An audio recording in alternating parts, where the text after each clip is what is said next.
안녕하세요. 동행자님들, 더욱 행복해질 분들과 함께하는 아더맘입니다. 오늘은 TQQQ가 상장 폐지가 될까요? 라는 것에 대해서 말씀을 드려요. 좋아요. 마이너스 50%, 80%, 90% 견딜 수 있어요. 근데 이게 더 떨어지면 상장 폐지가 되는 거 아닌가요? 라는 질문에 대해서 말씀을 드립니다. 그러면 TQQQ가 상장 폐지되는 조건을 알아보면 될 것 같아요. 두 가지로 말씀을 드리고 싶은데 첫 번째는 해당 ETF의 주가가 0이 되었을 때입니다. 그런데 지난번에 공부를 할 때 마이너스 99.99%까지는 내려가도 0으로 되지는 않았었어요. 두 번째는 자산 규모가 5천만 달러 이하이거나 거래량이 낮은 소형 ETF일 경우에 상장 폐지가 될 수도 있습니다. 5천만 달러면 대략 1달러를 1,000원으로 계산을 했을 때 500억 정도가 돼요. 그런데 현재 QQQ의 자산은요, 20조 원입니다. 20조 원. 절대 걱정하지 않으셔도 되고요. 그리고 거래량, 오늘자 거래량을 한번 살펴보니까 1억. 엄청나죠? 어떻게 보세요? 이런 게 상장 폐지 조건이라면 TQQQ가 상장 폐지 될 거라고 생각을 하시나요? 이 TQQQ도 하나의 어떻게 보면 상품이잖아요. 그거를 자산 운용사, 이제 프로쉐어스라는 자산 운용사에서 이제 상장을 시킨 거예요. 그 상품이 잘 팔려야지 이 운용사는 돈을 버는 겁니다. 거래 수수료가 있으니까요. 그렇지만 지금은 거래량이 굉장히 많은 주식이에요. 그리고 거래량을 늘리기 위해서 뭘 했어요? 예전에 액면 분할이라는 걸 했죠. 값이 너무 올라가면 사람들이 많이 안 사니까 그거를 쪼개서 거래량을 늘리기 위해서 그걸 쪼갰었죠. 운용사는 돈을 더 벌기 위해서 여러 가지 것들을 합니다. 값이 너무 올라가면 그거를 값을 내리기 위해서 액면 분할을 하고요. 값이 너무 내려가면 액면 병합이라는 걸 하는데 액면 병합을 했다라는 얘기는 제가 보지 못했거든요. 주가가 한없이 내려가도 0이 될 염려는 없고 또 거래량이 적었을 때 또 자산 규모가 적었을 때 상장 폐지가 될 수 있는데 TQQQ는 너무나도 큰 자산 규모와 너무나도 많은 거래량이 있다라는 거예요. 그래서 저는 그런 부분 염려하지 않고 이제 계속 모아나가려고 합니다.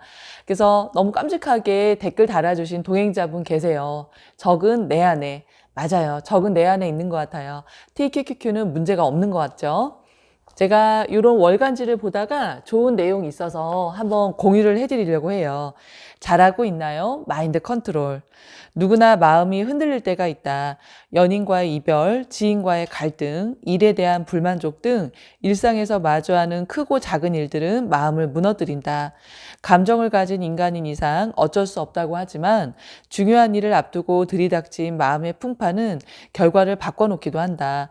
마음을 다스릴 줄 아는 사람들은 어려움을 딛고 성공에 도달하는 반면 그렇지 못한 경우 실패와 직면하게 된다.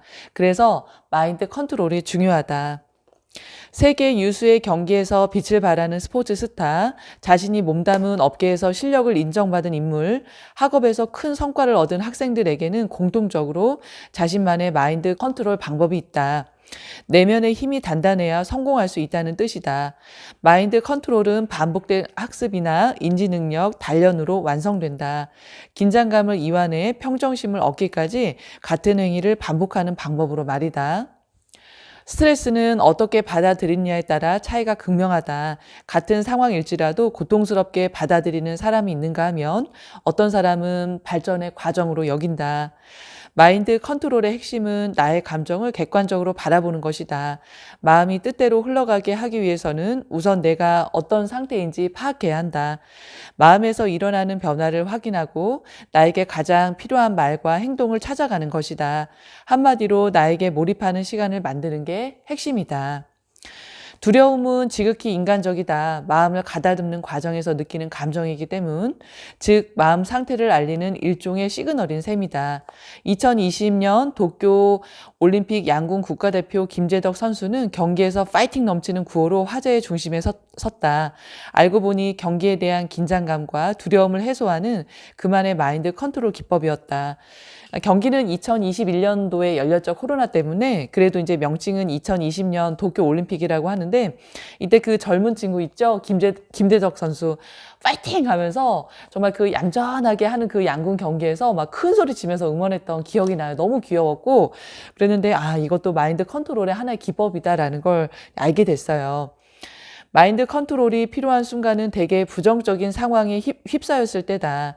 나쁜 생각에 매몰된 상황에서는 제대로 된 판단을 하기 어렵다.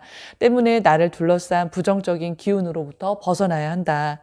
상황을 객관적으로 바라봐야 충동적인 행동을 막을 수 있고 심리적인 유연성을 높일 수 있다. 이렇게 나와요. 그러면서 여러 이제 스포츠 선수나 연예인 분들 마인드 컨트롤하는 방법이 나오거든요. 그 김희철 씨 아시죠? 아는 형님에도 나오고 너무 재미있는 분인데 이분은 데뷔하고 나면 나에 대한 반응들이 가장 궁금해 인터넷을 켜고 댓글을 읽게 된다. 99개의 좋은 글을 잊어버리고 단 하나의 악플을 생각하고 무대에 신경 쓰고 자기 자신을 갉아먹게 된다. 그러면서 악성 댓글에 연연하지 말라고 이제 조언을 했대요. 그리고 우리 안산 선수, 양궁의 정말 대단했던 선수죠. 그분은 심박수를 쟀을 때 다른 선수들은 168이었는데 막 두근두근 하잖아요. 우리 떨릴 때. 근데 이 선수는 119밖에 안 됐대요. 굉장히 이제 평온한 상태였단 말이죠. 그럴 때 이분이 마음을 먹은 건 부담감은 내려놓고 책임감만 가지고 올라가자 이렇게 주문을 외우셨대요. 그리고 이제 제시, 너무 멋있는 분이죠. 이분은 스스로를 사랑하는 게 중요하다. 넌 할 수 있어. 이런 말을 많이 하신대요. 그리고 개그맨 장도연 씨는요. 타인의 시선에 신경 쓰기보다 자신의 내면에 집중하는 게 인생에 도움이 된다 이렇게 말씀하셨고 가수 아이유 씨는 평정심을 유지하는 그런 걸 많이 하셨대요. 그리고 그 배우 남궁민 씨는요, 최선을 다하면 잘 될 거다라는 긍정적인 생각으로 그렇게 세뇌를 많이 시켰대요. 우리가 주식 투자를 함에 있어서도 마인드 컨트롤이 너무 중요하죠.